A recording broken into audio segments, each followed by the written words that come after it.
Wear केलेल्या फुग्याची बाही शिकायची आहे तुम्हाला, मग याची कटिंग आणि स्टिचिंगचा संपूर्ण जर व्हिडिओ पाहायचा असेल तर माझ्या चॅनलच्या व्हिडिओमध्ये आहे, डिस्क्रिप्शन बॉक्समध्ये त्याची लिंक दिलेली आहे. आणि जर अशाच फुग्याच्या बाह्यांच्या डिझाईन, ब्लाऊजचं कटिंग, स्टिचिंग, अजून तुम्हाला जे काही ब्लाऊजचं मुंड्यांमध्ये चुनी येत आहे, तसेच फिटिंगमध्ये प्रॉब्लेम आहेत, शोल्डर ब्लाऊजचे उतरत आहे, पाठीमागून ब्लाऊजचा गळा उचलत आहे, या सगळ्या प्रॉब्लेम जर सॉल्व करायचे असतील तर मला 10 वर्षांचा अनुभव आहे ब्लाऊज शिवण्याचा.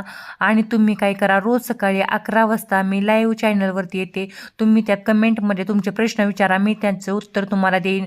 तसेच तुम्हाला जर ब्लाऊजचं पेपर कटिंग शिकायचं असेल तर तुम्ही सांगा तुम्हाला किती साईजचं पेपर कटिंग बनवायचं आहे, तर ते पेपर कटचं कटिंग मी तुम्हाला बनवून दाखवेन. आणि सबस्क्राईब करा आणि लाईव्हवरती या. थँक्यू. फुग्याच्या बाहीचा शॉर्ट्स पाहिल्याबद्दल. Welcome in my live channel. दररोज सकाळी 11 वाजता लाईव्ह चॅनलवरती या आणि paper cutting, blouse stitching, blouse designing शिका. वेलकम. थँक्यू.